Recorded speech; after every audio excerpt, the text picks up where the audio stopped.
महीने के आखिर तक अगर कार्रवाई नहीं होती तो पूरे प्रदेश में मैं आंदोलन करूंगा आप लोगों के साथ।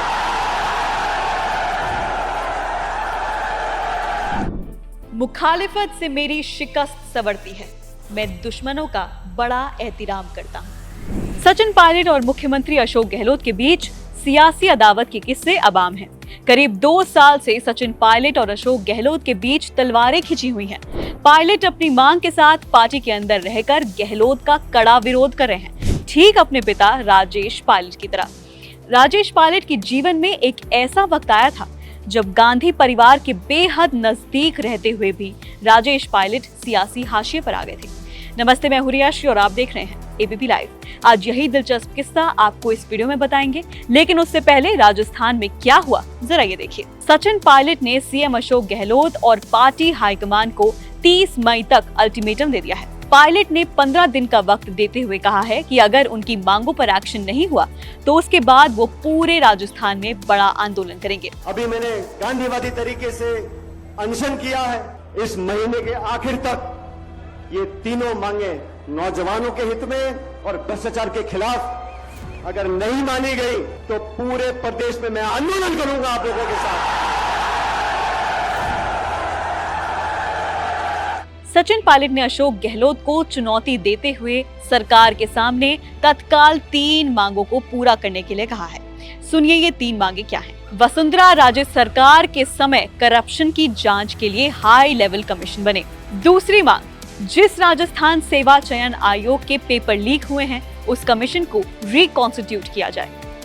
तीसरी मांग, परीक्षा में बैठने वाले स्टूडेंट्स का जो नुकसान हुआ है उनको हर्जाना दिया जाए। यानी सचिन पायलट ने साफ कर दिया है कि इन मांगों पर सहमति से कम पर वो किसी समझौते के मूड में नहीं है। सवाल उठता है कि आखिर क्या वजह है कि पायलट और गहलोत के बीच खींचतान कम नहीं हो रही है। राजनीतिक जानकारों का मानना है कि ये लड़ाई सिर्फ मुख्यमंत्री के पद तक ही सीमित नहीं है, बल्कि इसके पीछे सचिन पायलट के पिता राजेश पायलट और अशोक गहलोत के राजनीतिक रस्साकशी का भी एक मामला जुड़ा है। यानी पायलट एक अधूरी लड़ाई लड़ रहे हैं। ये कहानी बहुत दिलचस्प है। साल था 1980।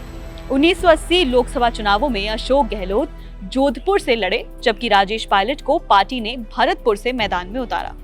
दोनों चुनाव जीतकर लोकसभा पहुंचे भी हैं। ये वो दौर था जब राजेश पायलट राजीव गांधी के बेहद नजदीक हुआ करते थे और उनका राजनीतिक रसूख किसी से छिपा नहीं था। लेकिन राजीव गांधी की मौत के बाद सब कुछ बदल जाता है। राजेश पायलट की पोजीशन कमजोर पड़ने लगती है। वहीं साल 1994 में प्रधानमंत्री पीवी नरसिम्हा राव से अशोक गहलोत की नजदीकी बढ़ने लगती है। साल 1996 आते आते कांग्रेस पार्टी में राष्ट्रीय अध्यक्ष के पद के लिए चुनाव होता है तो गांधी परिवार सीताराम केसरी को अपना समर्थन दे देती है। सीताराम केसरी को गहलोत का भी समर्थन मिलता है, लेकिन राजेश पायलट खुद अध्यक्ष पद की दावेदारी करते हैं। इस दौरान अशोक गहलोत खुलकर राजेश पायलट की उम्मीदवारी का विरोध करते हैं। ये बात राजेश पायलट को घर कर जाती है। इस चुनाव में सीताराम केसरी चुनाव जीत जाते हैं और राजेश पायलट को हार का सामना करना पड़ता है। सीताराम केसरी को समर्थन करने के बाद अशोक गहलोत का कद और बढ़ जाता है और वो 10 जनपद के करीब हो जाते हैं।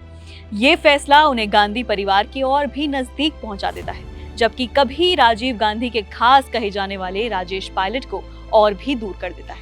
सिर्फ 2 साल बाद साल 1998 में सीताराम केसरी का समर्थन करने के फैसले का फल अशोक गहलोत को मिला और वो राजस्थान में पहली बार मुख्यमंत्री बनाए जाते हैं। यानी राजेश पायलट कहीं ना कहीं अशोक गहलोत से पिछड़ते हुए दिखाई देते हैं।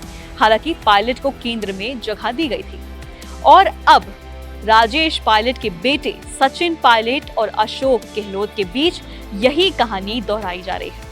ऐसा लग रहा है कि सचिन ने पिता की सियासी लड़ाई को आगे बढ़ा दिया हो। इस पूरी रस्साकशी में एक बात खास है, सचिन पायलट अपने पिता की तरह ही कांग्रेस के अंदर रहकर लड़ाई लड़ रहे हैं। अब बड़ा सवाल ये है कि क्या वो ऐसा आगे करते रहेंगे या फिर कांग्रेस के बाहर का रास्ता उनकी उम्मीदों को नई उड़ान देगा। इस मामले पर आपकी क्या राय है, हमें नीचे कमेंट सेक्शन में जरूर बताइए। अगर आपको ये वीडियो पसंद आया तो वीडियो को लाइक करें, चैनल को सब्सक्राइब करें और देखते रहें एबीपी लाइव।